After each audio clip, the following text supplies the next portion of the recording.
Well, good evening, ladies and gentlemen, and welcome to Imperial College London. I'm delighted to welcome you here to hear from the pioneering former NASA astronaut Kathryn Sullivan, celebrating the launch of her biography, Handprints on Hubble, here, and I believe upstairs as well. An astronaut's story of invention. Kathryn was a crew member on 3 space shuttle missions, and if you'll forgive the pun, took one giant leap for womankind when she became the first American woman to walk in space in 1984 aboard the Space Shuttle Challenger, where she performed a 3.5-hour spacewalk which operated a system to show that satellites could be refueled in orbit. Kathryn, along with her team, was instrumental in launching, rescuing, and repairing the Hubble Space Telescope, which started out quite badly short-sighted and has ended up with quite a remarkably long operational life due to the systems which she designed and implemented. And as you have no doubt seen yourself, it's gone along to reveal thousands of new galaxies, transforming our understanding of how planets form, and revealed information about the age of the universe, producing spectacular images which you can see on the NASA website. Prior to joining NASA in 1978, Kathryn received a bachelor's degree in Earth Sciences from the University of California at Santa Cruz, doctoral studies at Dalhousie University, and recently received an honorary doctorate from Brown University. She has, of course, countless awards for her contributions to space science, including 2 NASA Exceptional Service Medals, and is inducted into the Astronaut's Hall of Fame and was named one of Time magazine's 100 most influential people. Since leaving NASA, she has served on a number of senior public positions and was appointed to the Charles A. Lindbergh Chair of Aerospace History at the Smithsonian Institution's National Air and Space Museum. That's probably one of the posts that all of us will most envy. She's also the United States co-chair of the Group on Earth Observations. She once stated in an interview that her lifelong ambition was to stay curious, to keep learning, and to give back. And I can't think of a better motto for us all to follow. So it's my great honor to ask you to join me in welcoming Kathryn to the stage to share her story with us. Kathryn, welcome.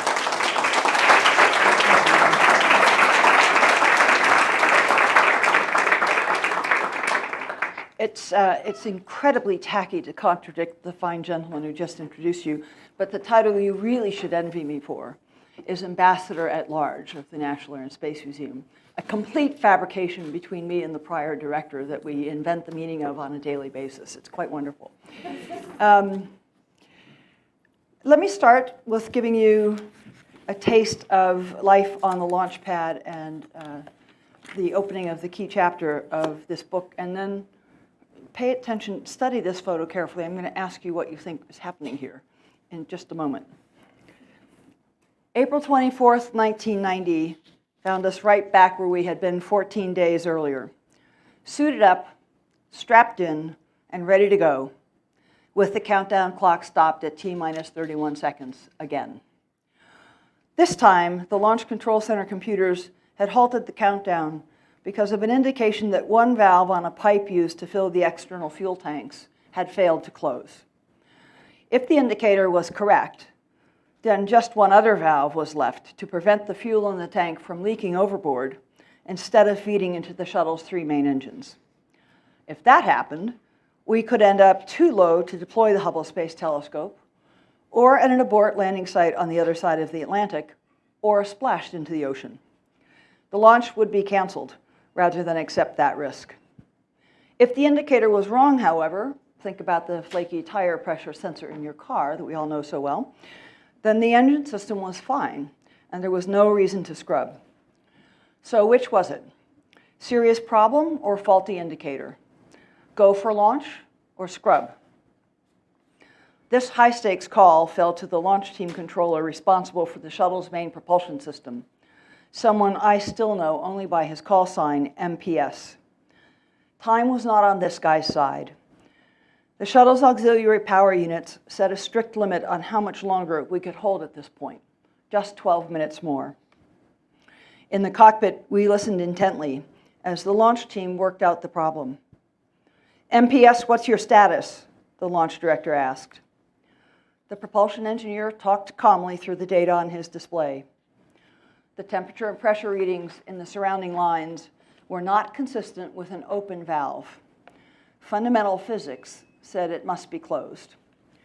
He proposed to send a command that he would hoped would make the indicator read correctly. That worked, but the control center computer still had a lock on the countdown clock. MPS, what's your call? The launch director pressed. I'm prepared to manually override the software and proceed with the count, he replied. With a crisp and rapid cadence the best soldier would envy, the launch director gave him the go to do that and told the other controllers to prepare to resume the countdown. The call we had been hoping for came a split second later. All controllers, this is NTD. The countdown clock will resume on my mark. 3, 2, 1, mark. The entire episode had taken less than 3 minutes. 31 seconds later, Discovery roared off the launch pad. Sitting on the lower deck with nothing but a wall of storage lockers to look at, I closed my eyes and took in the sounds and sensations of a space shuttle launch. The solid rocket motors, which are essentially gigantic firecrackers, made the first 2 minutes and 15 seconds turbulent and loud. I felt like I was in an earthquake and a fighter jet at the same time. The vibrations were almost bone-rattling, the thrust pushing through my back, strong and constant. I felt the thrust tailing off just before Charlie announced that the solid rockets were burning out, then heard the thump that confirmed they had been jettisoned. The ride was much quieter now, and as smooth as an electric train. The push against my back continued as thrust from the main engines accelerated us towards orbital velocity. 6 minutes later, they cut off as planned. The lightness in my arms and legs and the checklist floating at the end of their tethers announced that we were in orbit. Although nearly 6 years had passed since my first space flight, I felt instantly at home. That was the only time in my space career that it was the second time in my space career we had something go amiss on the launch pad. 14 days before that incident, it was a tougher problem to solve, so much so that we got out of the space shuttle and technicians had to remove a piece of equipment and repair it and put it back in. So on the day I'm writing about here, we were all kind of wondering if we were going to be cursed again or actually be able to start flying and go off on the Hubble mission. But let me back up a little bit. What I've tried to do in this book is use the arc of my life and my career, not for the sake of telling you all about my life and my career, but as a vehicle for telling two other stories.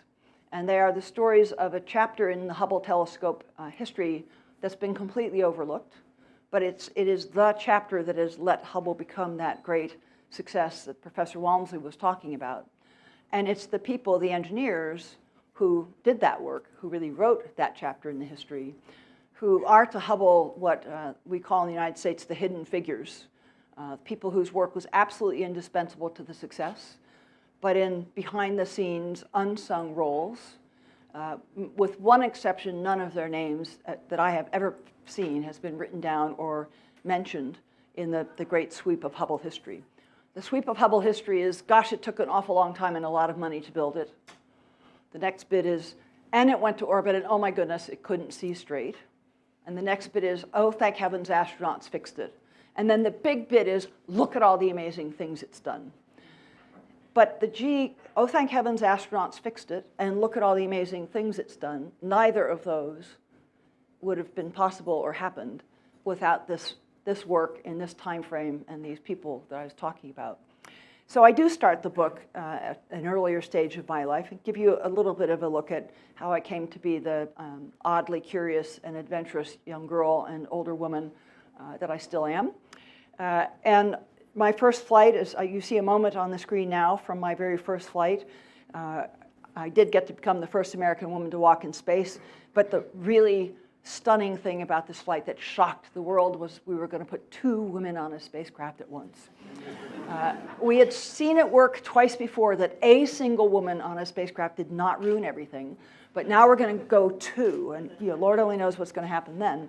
And so this is Sally Ride on the left and me on the right, and you've all seen countless space movies, and so what are we doing here?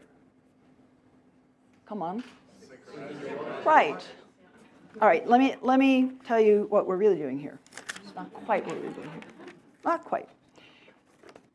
The seating arrangements in the cabin dictated that Sally and I would board the shuttle last. We waited our turn in the small chamber just outside the hatch. The shuttle hatch is where that gentleman in the white jumper is standing. We waited our turn in the small chamber just outside the hatch known as the White Room. We were keenly aware that the cameras above our heads meant our every move was being monitored by the Launch Control Center and likely broadcast on national television as well. After a few minutes of idle chit-chat, we decided we really ought to appear to be doing something more important than merely waiting. And watches are always synchronized before big missions in the movies, so we decided to pretend that we were synchronizing ours. Happily, there were no microphones in the White Room to hear us saying, "What do you think the news anchors are saying right about now?" Or, "I don't know, I feel like we've run this too long." And to our absolute delight, when we landed from the flight and our colleagues had collected all the press clippings so we could look back and see the coverage, this picture figured prominently on the front pages of many newspapers on October 6th, 1984, and to a 1, the captions read, "Kathryn Sullivan and Sally Ride synchronized their watches before boarding the space shuttle." You file this under the heading of silly astronaut tricks, but we do have some of those.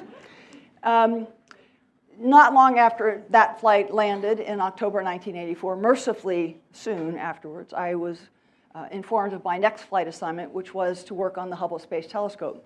So this is late 1984 at the time, and Hubble at that point is slated to launch in October of 1986. That, of course, will not end up being what happens. But along with Bruce McCandless, another spacewalker, our job was to go dig into the Hubble telescope. You see the real one on the left. And on the right, you see a diagram meant to suggest all of the different bits and pieces of Hubble that could be removed and replaced so you could fix things that had broken. Or as importantly, when new technologies came along that would make a better camera or more reliable data system, you could take the 1970s old stuff out and keep Hubble right at the edge of technology, which would let it stay right at the cutting edge of science for a very long time. NASA had this intention to keep it going in orbit for more than a decade, but no one had yet actually begun to build the tools and equipment that would let you do that. These are not tools that you can just go randomly find in aisle 4 at a hardware store. They're kind of rather particular to the telescope itself and to the reality of trying to do this kind of work while you're wearing a sumo wrestling suit and fat gloves with a bucket on your head. So what Bruce and I needed to do with the engineers that were building Hubble, by the way, all these little dots down here are people to give you a sense of the size of Hubble, is make sure that we had actually all the tools to open all these kitchen cabinets, be able to take out all these bits. Can you reach it? Is there a place you can anchor yourself so you can push and move things around? Are you sure an astronaut this tall or this tall or this tall can do that? What about the wrenches, the tools, the clamps you might need to move the bits around, not lose any of them, and so on? Really, rather none of that had been done. So we set about working that out. We had a rough idea of how the choreography would go. You know, if your job is to replace this big science instrument, you're going to open the cabinet door. One of you is going to take that out. You're going to need some place that you can set it down for a while. There's no such thing as setting it down in zero gravity, so that's a device you need to create. Then you're going to go get the new one and take it over and put it in. Do you have the wrenches? Do they fit? Can you see the fittings you need to align it? And we would get that choreography refined in these large water tanks that you see in this slide. This is actually me up here near one of the antennas and my buddy Bruce down here. This is a full-scale model of the cargo bay of the space shuttle. This is the size of the telescope compared to human beings. So here we're just kind of figuring out how to maneuver around what the work sites need to be, how you get there. And here we have a mock-up, gives you a sense of the size of the big science instruments, roughly the size of a refrigerator. And if you're taking them out in a spacesuit, this is all you can see. Those two handles are going to have your face full of the science instrument. So how do you see to align it? Who needs to help you? That's the kind of thing we're working on here. Handles and all the shapes are in the right places, but it's just made of a wire mesh, so it's easy to move through the water. So that's how we would rough out the choreography. And then we would go out to the telescope itself. This is one of the electronics boxes on the actual Hubble. This is the bottom of the solar array on the actual Hubble, with tools that would let us undo these connectors. Your hands are so fat, you're not going to get your hand in on that connector. Specialized wrenches that were invented to do that.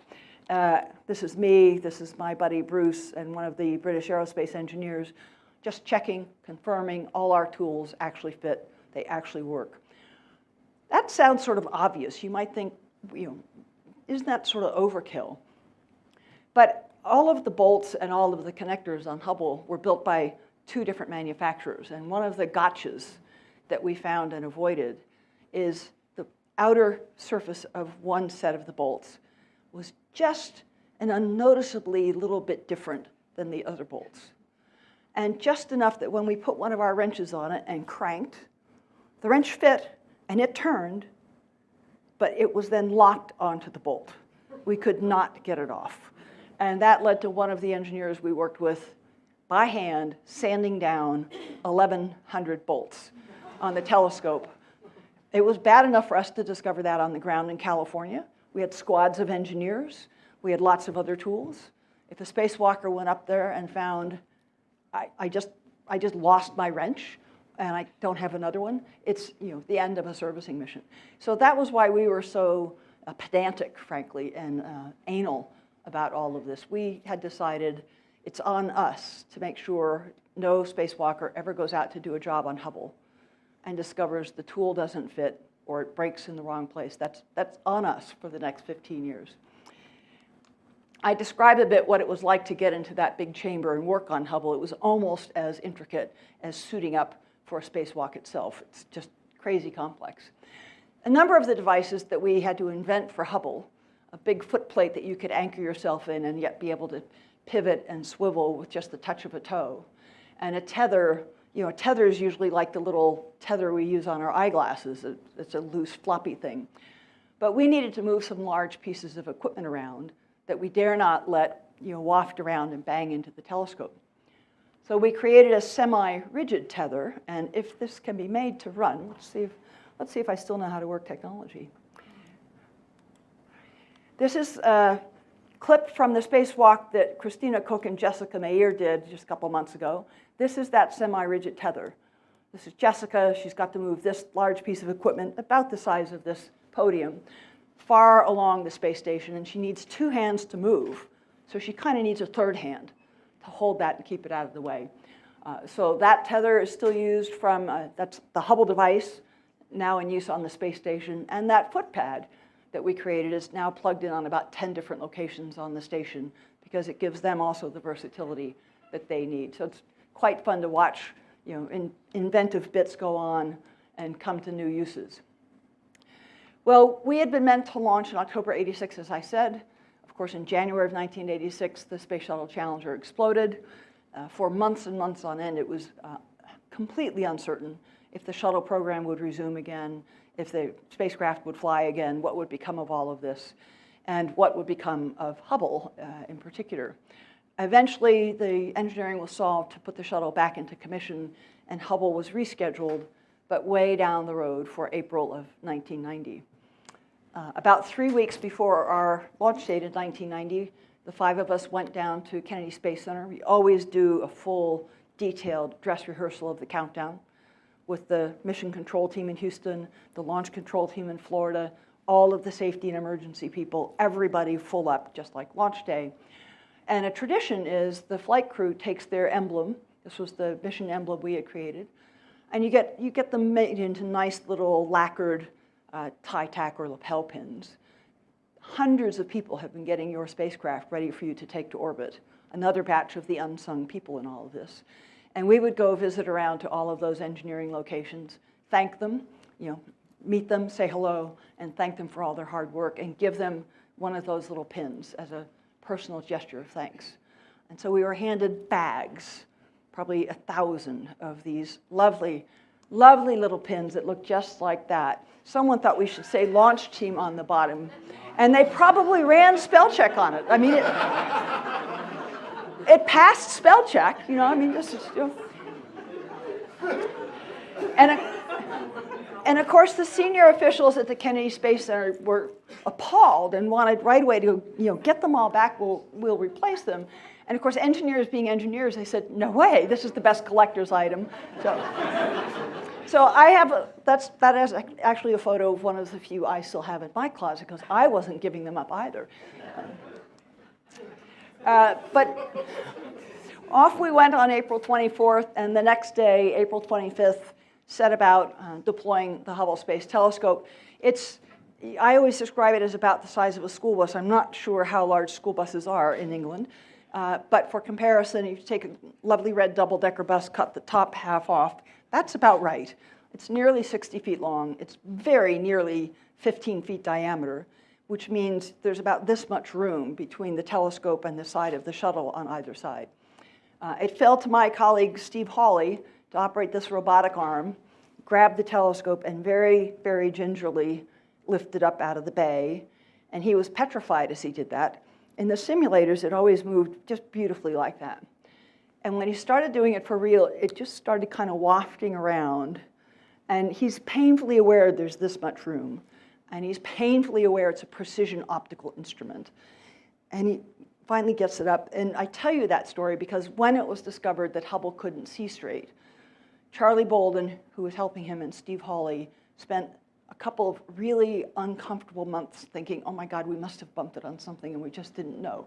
They were the only two people on Earth that were delighted when it turned out the mirror was shaped incorrectly. And so one of the solar arrays on Hubble, in fact, did not unfurl correctly, and we were racing against a clock to not drain the batteries too badly. So at the time of this glorious moment, the two of our crew that had spent the longest time working most intently on Hubble, we were not here eagerly watching this scene. We were here inside the airlock, locked inside a 6-foot diameter little white cylinder, staring. It's like staring at the blank wall of a hospital. We had no view of the deployment at all, but it otherwise all went off very smoothly. By the way, this looks like just a nice static shot, but remember what's really happening here. You have on the bottom a multi-billion-dollar, 200,000-pound spacecraft, and you have in the top a 50,000-pound, multi-billion-dollar spacecraft. And right now, they are flying formation at 17,500 miles an hour, about 10 inches apart. And a moment after this shot, Lauren Shriver, our commander, would fire some rocket thrusters that would just gracefully back the space shuttle away from the telescope. And we went to stand off about 20 miles while ground controllers began the initial checkout. There were about a half dozen things, if they turned up broken in these early days, we could have gone back and captured Hubble again and either fixed them or possibly brought the telescope back down. As it happens, none of that went wrong. We had 3 delightful days looking out the window at Earth. Hubble took up so much of our cargo capability, essentially no other experiments could be done. So it's my best 3 days in orbit. We're just sightseeing around the world from an altitude about twice as high as space shuttles usually go. So we're all back on Earth, and we're eagerly awaiting that spectacular first picture of some galaxy you've seen from an observatory on the ground, now revealed in spectacular detail. And instead, it's discovered that the telescope can't see straight. And this is just one of the sort of killer phrases that came out in the media and the Congress at that time, as if an eagle had turned into a bat. The most influential senator, crucial to the financial fortunes of NASA, loudly and angrily pronounced Hubble a techno-turkey. She's a little short fire plug of a woman, but when she was spun up, you did not want to be in her way. It became the point of ridicule on every late night talk show. It was a really painful thing to see this thing you've worked on so long, that so many people have worked on now, just it's trash, it's useless. And there are a lot of people that connected this failure back to the Challenger accident and said, this, perhaps this just is telling us it's over for NASA. I mean, these guys put boot prints on the moon, and now they can't even build a telescope. Maybe we just shutter the whole thing and be done with it. So it was a really an awful period of time. But this is where that maintenance capability first really came into play. Through some very clever thinking, engineers realized we're not going to reshape the mirror. But think about how we deal with our eyes. When the lenses in our eyes start to get misshapen, we don't take our eyes out and reshape them. We put corrective lenses in the path. We compensate for the flaw in our lens with these guys. And that's what the engineers figured out with Hubble. So the bad news was you had really screwed this up. And the good news was you screwed it up very precisely. And so you could calculate mathematically, since it's this shape and it shouldn't be, here's what you need to do to correct it. And since you had scientific instruments that extended right into the light path of Hubble, you could take one of them out and put those new optics, mirrors for Hubble's case, right in that light path and turn the bad light back into good light. That's what's happening here on the first servicing mission in 1993. Jeff Hoffman riding the robotic arm like a cherry picker. Story Musgrave down here getting equipment ready, and they're about to pull one of those refrigerators out, stash it over here for a moment, and put it in its place, same shape, same size, fits perfectly into the guides that make sure it gets precisely aligned. And then this magic little arm would protrude up from the inner corner, and half a dozen small mirrors, sort of this size to that size, will pop into place and do their magic, and Hubble will be able to see straight again. So on the left, you see a particular galaxy known as M100. That's the way it looked to Hubble before it got fixed. That's way worse than it looks from a ground-based observatory. So this is devastating. You guys just spent $4 billion, and you can't do a better picture than the guys on the top of a mountain. This is not good. That image on the right was taken just days after the new optics were put in, radically better and on target with what Hubble had been advertised to do. But saving Hubble's sight because of a mistake was the least of what this maintenance capability provided. Because Hubble was really 1970s, maybe early 80s technology. It's running at 30 years coming this April. But if you had a 1980s telescope in 2020, you wouldn't be too very happy about it. A telescope operating in 2020 that's been able to stay abreast of technology and keep advancing, that's worth having. So that's 1990 on the left, that's 1993, and this is that same galaxy on the right after the most recent camera was put aboard in 2009. So the imaging technologies continued to improve, the reliability of everything aboard has improved. That's why Hubble's alive at twice its planned lifetime. That's why the results it's bringing back still today are right at the cutting edge of astronomical sciences. And of course, then there's magical views like this. This is called the Hubble Deep Field. This is what you get when you take Hubble and you point it at a piece of sky that astronomers have declared is empty. It's in the constellation Ursa Major, or the Big Dipper. If you look at it from Earth or with a good telescope on Earth, you see yeah, nothing there. Point Hubble at it, let it stare for a while, and what you discover is there's thousands and thousands of galaxies that were just too dim for you to see. So all these glorious colored bits of light, that's probably actually a star. That's probably actually a star. Every other dot of light on here is a Milky Way, is a galaxy. Thousands of them where we thought it was just blank, dark sky. And it's, there's a long litany of things that Hubble has transformed our understanding of. I always use this because we can all appreciate, you turn the lights off and you realize there was so much more there, and at the scale of galaxies, not just new stars. So I want to close with telling you why I used the title that I did on the book. I mentioned this is the engineer that went around and sanded down those 1,100 bolts, by the way. This is the guy that was team captain for this whole team from 1985 all the way through to 2009, the last servicing mission. This gentleman and this one started on Hubble directly day one after graduating from college as aerospace engineering majors. I never had minutes to visit with these people and learn their human stories in all those busy years we were working together. The book let me learn about that, and here's one of the great stories I learned. Peter Leung was born in China. He was born in mainland China, the youngest of a number of kids. His father had been a farmer who had his land confiscated and was imprisoned in the Cultural Revolution. And the mother managed to get the rest of the kids, including Peter when he was about 2, out of mainland China to Hong Kong. An older brother got to the United States, got some work, and began to send money back to support Peter's schooling. And Peter came to the United States barely speaking any English to start high school, and then went on to his undergraduate degree and into Hubble. Peter is still quite hard to understand. He's very heavily accented. But there are so many stories like that. Horatio Alger stories from backgrounds you wouldn't expect. Most of the engineers who made Hubble happen and made all this incredible maintenance happen, they're planning all of this almost before there is a space age.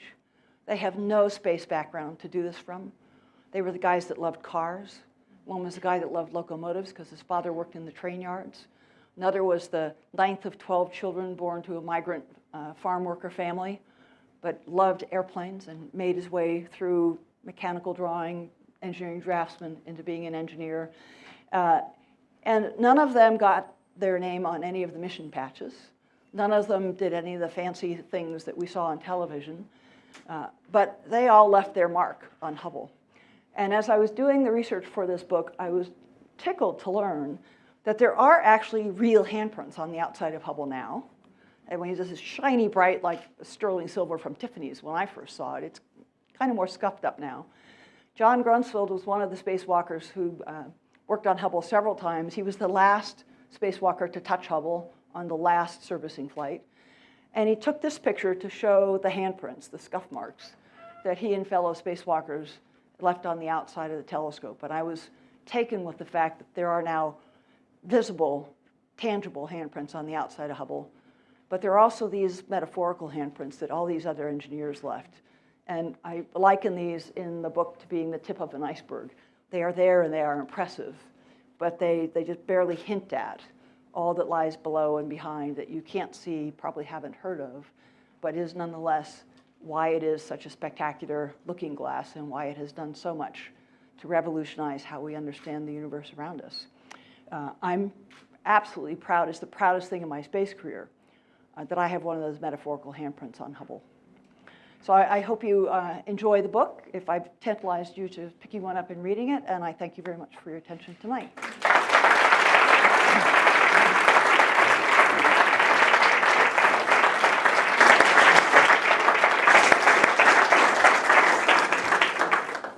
So I was very pleased to be asked to look after the question and answer session, but before I open it up for questions, I would like to personally thank Kathryn, because when I first arrived at Imperial College about 28 years ago now, some of the first science I did was using Hubble data, and we looked at Comet Schumacher-Levy, right, as it was traveling towards Jupiter and it burnt up in the atmosphere of Jupiter. And I remember giving a press conference where we showed a before and an after image. And it was like putting specs on. Yep. It was unbelievable. So thank you very much for that. Questions from people? We've got 2 ambassadors who will rove around with microphones. There we go. There's one. Lots. Don't have to worry. We will do them one at a time. I'm curious why you couldn't test whether it was working while you were still orbiting around for those 3 days. How did you not know at that stage that it was? Oh yeah, great question. Hubble, every spacecraft needs to do this, but one as large and complex as Hubble in particular. You need to let it outgas. It's carried with it a lot of things from Earth that will now, in the vacuum of space, bleed away, outgas. You want to let all that happen. In particular, the air that's captured inside electronics boxes, you want all that to get away so that you've got nothing but vacuum anywhere in there. Then you want to start up the high power electronics and work your way gradually into that. So they had to power up solar arrays and antennas and the motors that open the door on the front, some basic computers and things, but you want to go as slowly as you can to let all that outgassing happen. There was a question just behind you, I think. fantastic, really amazing. I'm interested and very happy to try and read the book. But I'm interested in what happened with the refrigerator box that went in to fix Hubble when you were saying inserting all those little pieces, etc. And what does the inside of Hubble look like, and what was going on? Yeah. So that exploding diagram I showed you at the very bottom end was where those 4 big refrigerator boxes would go in, and sort of large, big closet doors that can open on either side. Think of a cross-shaped structure that's in there that is guide rails, basically. So the boxes were shaped to catch on those guide rails, and the guide rails were very thermally inert, carbon fiber. They're not going to warp and all that in the space environment. So if you got the bottom edge of the box lined up on those guide rails, it would slide right in and settle, click into a precisely aligned place. And then there was just one key bolt that ran along a bottom edge. So it would click into the initial position on those rails, and then you tighten this bolt down that would just snap it right down to like 0.07 of an inch tolerance. So the main thing you had to do was get the doors open, get that big latch undone, and then pull the old one out, put it somewhere temporarily, and put the new one in. Over time, as the other cameras and instruments were upgraded and new ones built, they built the optical prescription into each new one as it came down the line. And so eventually that first fix-it box was taken out forever. And if you ever come to Washington, D.C. and visit the National Air and Space Museum, that box is called COSTAR, big acronym, don't worry. But you can actually see COSTAR, the thing that first saved Hubble's sight, is now in the Smithsonian. Yes, in the front row. Thank you. That was a fantastic taster, and now we're all anxious to read the book. Can you talk a little bit about the human side? You were introduced, but to talk a little bit about, I know it's incredibly difficult to get into that space program, and after 7 years, you may get there. Can you talk about what motivated you to do that, and then a little bit about the challenges that you faced as one of the first women in space? Sure. I grew up fascinated by maps and following the very adventurous stories of the Jacques Cousteau, the early astronauts, figures like that, and in a very vague way, sort of envying that kind of lifestyle where you're creating answers to interesting questions, you're exploring new places. And I think what that crystallized to in probably middle school age range is I want my life to have that kind of creativity and inquisitiveness and adventure to it, and that means I need to find a job or a pathway that means someone buys me airplane tickets. My first approach to that was to build on a talent I have for foreign languages. I had no idea what job that meant you had. I was not navigating by title or job or work. It was kind of life, and what sorts of skills or talents do I have that might keep moving me towards that kind of life. It was that vague. But that turns out to be not a bad compass needle. So I started in languages, and my university, when I got there intending to shift quickly into Russian, informed me I was in fact taking 3 science classes. I lost all the arguments that I mounted against that idea, and so I ended up discovering geology and oceanography and these really dynamic young professors. So instead of astronauts on my TV screen and sort of distant figures, I now have these professors right in front of me. They're going off into the field every weekend. They can go out anywhere in the land and sort of figure out and interpret what's happened here. They can see the story in the landscape. And people buy them airplane tickets all the time to go off to interesting places. And so I changed my major, majored in earth sciences, went on to graduate school in oceanography. I loved the expeditionary part, planning a research cruise. What do you want to get done? What do you need to learn? What equipment? How do you install it? How do you operate it? Nothing goes quite as you have planned, ever. How do you adapt? I love that challenge. So when NASA came along, I did not see this as try to do oceanography from 200 miles above the Earth. I saw this as become the person who plans and operates expeditions on behalf of other scientists and other parties. And that plus the chance to see the Earth with my own eyes, those were the 2 things that drew me. And happily, NASA appears to have found that first one convincing, so there you go. So I was in the first space shuttle class. We all joined in 1978. There were 35 of us all together. 6 women for the first time, 3 African Americans first time, 1 Asian American, and the moniker that got attached to our class was 10 interesting people and 25 standard white guys.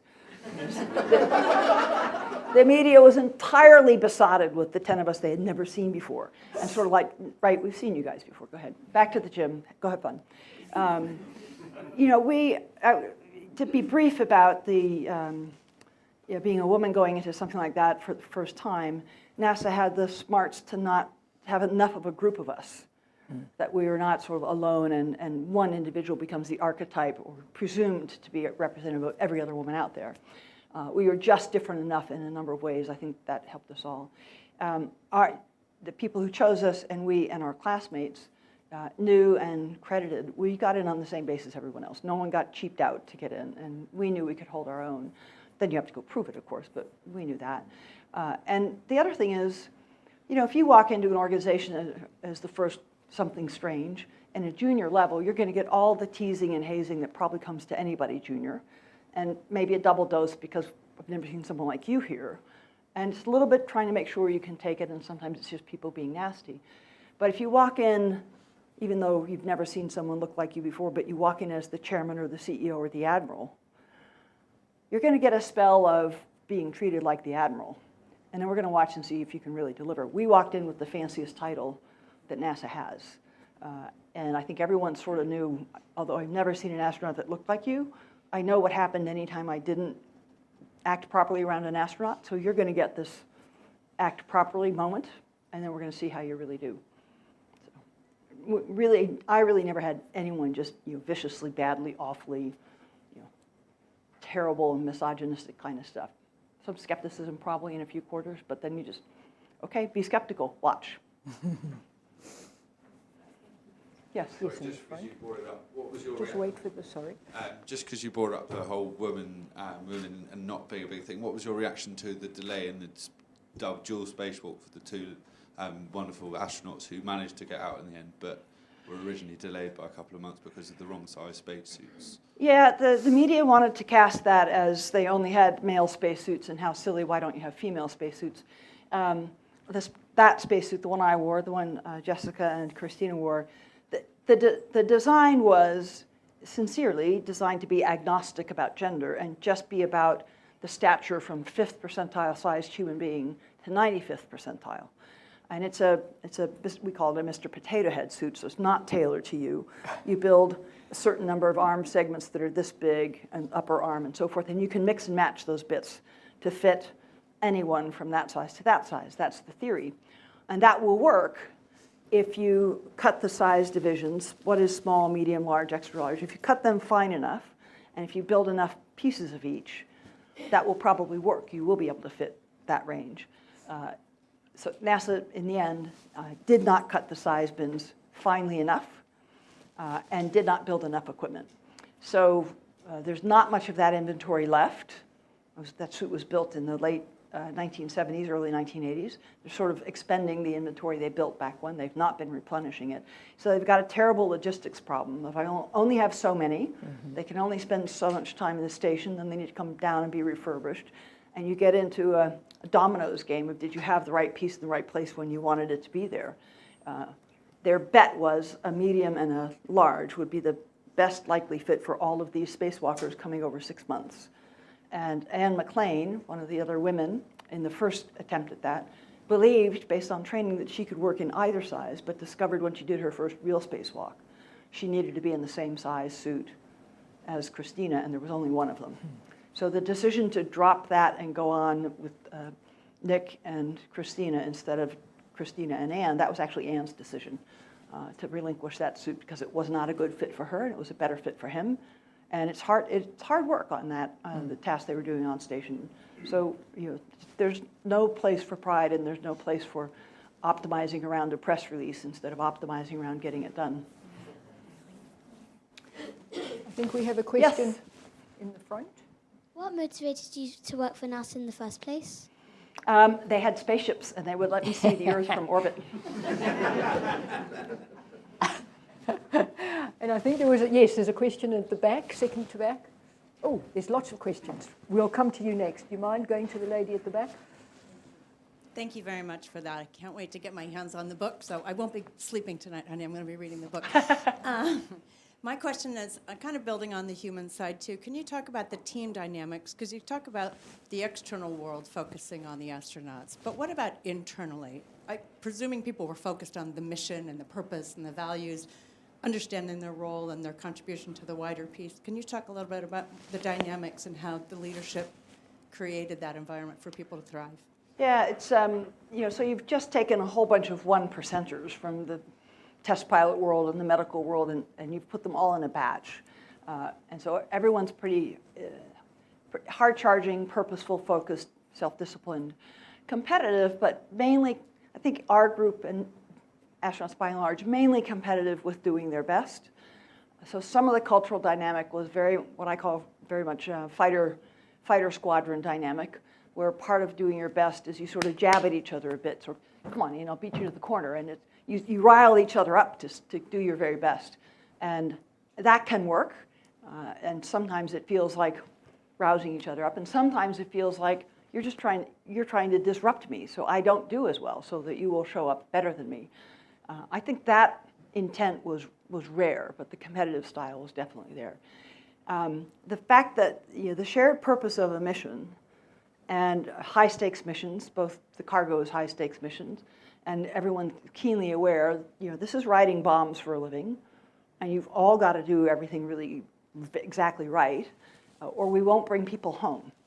So there's a backstop, if you will, on any foolishness that people might try to play on each other just for the sake of winning an argument. And now and then we would be very overt about that. If you had people debating which way to do something, and someone was really very off base but being very adamant. Before every shuttle flight, a senior engineer in every one of the major disciplines actually signs a piece of paper that certifies personally, I'm certifying that everything in our world has been done to the best degree so that the crew will come home safely. So if push really got to shove, you just dare someone. Say, okay, you're going to sign the flight readiness certificate for this? You really want to go ahead with 2 + 2 is 6, you're bound and determined, great, you sign this. And that would tend to strip away a lot of the stupid competitive stuff that you sometimes get. There wasn't terribly much of that, but, and I think the trick then, one of the things I've worked on and puzzled over, and I hope been successful at now and then, if you got that kind of a discipline because of the circumstances and the realities, it's kind of easy to brush people away from their silly postures. Push really comes to shove. How do you bring that kind of team dynamic or common purpose or commitment? The intensity of commitment to the common purpose was always here. How do you bring that to an environment where all that's at risk is next quarter's earning per share, maybe somebody's bonuses? It's all pretty fungible. It's all kind of negotiable. It's sort of, look, nobody dies here.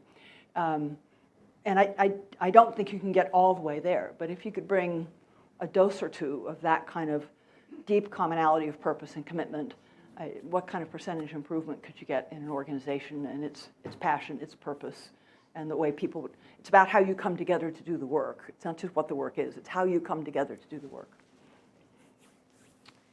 We have a question just there, and then there's a hand in the middle as well. How long did you spend in space, and how did it affect your body? Great question. I flew on 3 different flights, all fairly short, 5, 7, 10 days. That kind of time and space doesn't have any meaningful long-term effect on your body. While you're there, the fluids in your body will tend to shift. Right now, gravity's wanting to help all the fluids in my body, blood and everything else, move down. Your heart is kind of sagging into your chest cavity. That all goes away, and so it's as if you're holding up a balloon full of water here. It would droop down, right?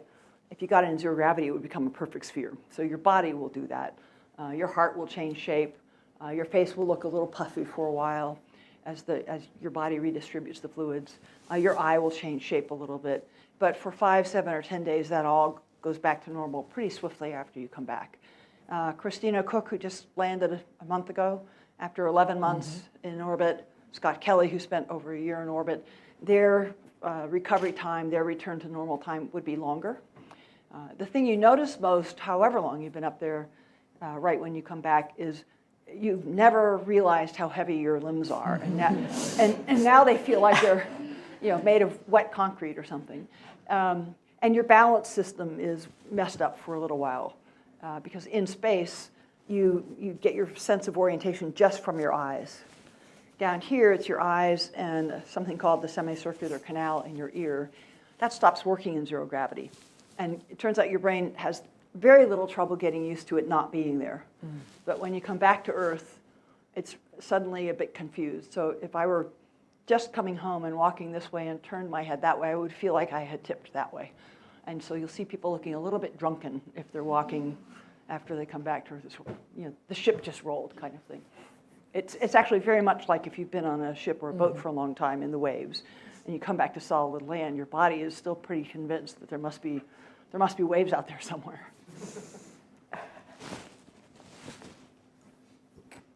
This is a very quiet side of the room. Oh, no, it's okay. We've got one coming. We've heard a lot about the science and the physicality of space. I'm interested in your emotional reaction. You mentioned it twice, seeing the Earth. It's something that fascinates me. Not many people have seen that. What was it like, and what were you feeling? And importantly, was there anything unexpected when you came back to Earth that you felt? If people really start selling passenger tickets to go to space, you should want everything about that to be unexpected. If you're a crew member, you don't want very much to be unexpected. Happily, how spectacular it's going to be, how stunning it's going to be the first time you see Earth, that is wonderfully unexpected, and I don't want anyone to ever find a way to train you for that. You should have that first stunning sense. And how much fun it's going to be to live and play around in zero gravity. I don't really want you to ever get too good at training for that. That's just a delight you should enjoy discovering when you're there. I got my very first demerits about 8.5 minutes in my very first flight when I finally looked up from the instrument panel. The engines had cut off. We had been in Florida, bolted to the ground 8.5 minutes earlier. We were now over England. And I looked up from the instrument panel, and here's this arc of the Earth, blue and white and gorgeous. And I couldn't help myself. I just blurted out, "Wow, look at that." Well, we're still in the middle of a checklist. There's a lot going on. So 8.5 minutes in, my boss is going, "No, not now." It is magical. You see whole continents at a time. You see a scale and a connectivity of things that is hard to describe. I was an earth scientist, a geologist. I had pored over maps and astronaut photographs of the Himalayas, which is such a fascinating geological area. And it's, the whole Tibetan plateau is huge. And I'd spent more than a year trying to learn all the place names and study the geology. And I get there and have just a glimpse over the whole thing on the 17th lap around the planet on my first flight. And it was like, well, of course, as if it snapped into a comprehensible focus, and all that plethora of detail I'd been trying to absorb suddenly had a scaffold, suddenly had a framework, and felt like it made a whole lot more sense. Another favorite moment is, forget which flight this was on. So you go around the Earth in 90 minutes. You fly through every time zone on the planet in 90 minutes. And remember, if the sun is over there, this side of the Earth is having daylight. It's noon for these guys. It's sunset here. It's midnight there, and sunrise here. You go through all of that in 90 minutes. So you get 16 sunrises and 16 sunsets in a 24-hour period. And we were flying from the daylit side around to the night side of the Earth at one of these passes. And I'm looking down. It's gorgeous scenery. And fly over the terminator, the day to night side, about as distinct as the seam in the carpets here on the stage. And I look around and realize it's dark on the ground. It's nighttime. It's twilight for those guys. It's nighttime for these guys. And we're still bathed in full sunlight aboard the spacecraft because we're so high. And it clicked that somewhere down there might be some little kid looking up and say, "Mommy, look, a satellite." And they're pointing at us. That was a pretty amazing feeling. When I see the space station go overhead now, I tend to do that same thing. There goes Christina and Jennifer. Yeah. Question over there. You said at the beginning about how when you went back into space on one occasion, it felt like being home, going home again, I think you said. Can you say a bit more about that? Because I guess to most of us, it's a literally alien experience. It must be an alien experience. Did it feel familiar? And is that because you'd been there a lot of times by then, or was there something intrinsic about being in space that feels familiar and at home? And also, given that most of us aren't going to get this opportunity, where on Earth do you most closely get that feeling? What struck me, I think what was really clicking with me at that moment, I had 6 years earlier spent 7 days in space. And that first flight, I was sort of somewhat aware of a couple of first days, getting used to how to move in zero gravity, how much of a push does it take, how gently to move, how to control your body as you're moving around. You can, if you watch footage of rookies in space, you can see they're just a little bit, they haven't gotten sort of the bodily control kind of calms down. The flying term you would use is dampen your gains. It doesn't take a lot or fast, and you get to where you've adjusted to that style of movement. And it then feels completely natural, and you move very fluidly. And then 6 years go by, back on Earth in all the normal ways we move. I think I was kind of wondering, will the first day in orbit be some of that same transition that I remember from long ago? And as soon as the engines cut off, it was just clear to me. So, I know exactly how this works. So there was no readaptation to working in the zero gravity environment despite that 6-year hiatus. It was sort of, right, got this. Here we are, back again, fine, let's go. One very quick one, and then we're going to move to the vote of thanks. I have kind of a Get the microphone, please. I'm not sure it's really on. It is. I have a kind of a metaphysical question to ask you. You started life on terra firma as a geologist, then you went right to the bottom of the ocean as an oceanographer, and then you shot out to outer space on a number of occasions. I guess my question is, are there any more frontiers for you to explore of any kind? Well, I haven't been to the absolutely deepest part of the ocean. Could always do that. It says in your Wikipedia page that you explored the bottom of both the Pacific and the Atlantic Oceans. Are they? I have explored deep sea floor in both oceans, Okay. but the maximum depth I've been to is 8,500 feet. The maximum depth in the ocean is the better part of 36,000 feet. So it's like saying, you've been in the bottom of this, you touched the bottom of the swimming pool, but where it's 3 feet as opposed to where it's 12 feet. Yeah. Okay. What about my question? You answered that, didn't you? They're only. You're using a very physical definition of frontier, No, and life has many more frontiers that are always available to explore, cultural or intellectual or otherwise, and I have yet to run out of frontiers. Thank you.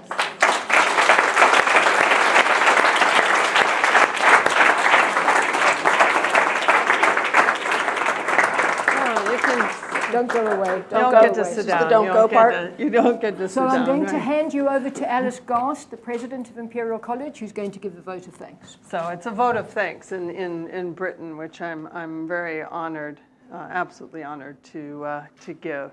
And I want to start by thanking you, Kathy, for introducing me to Marty and Martin. Marty Wickstrom, who is friends with a great number of people in this room and has brought many friends into my circle, and so we're very grateful for that. I also want to thank Helen Sharman for being here, the first Briton in space, because I know you were convening.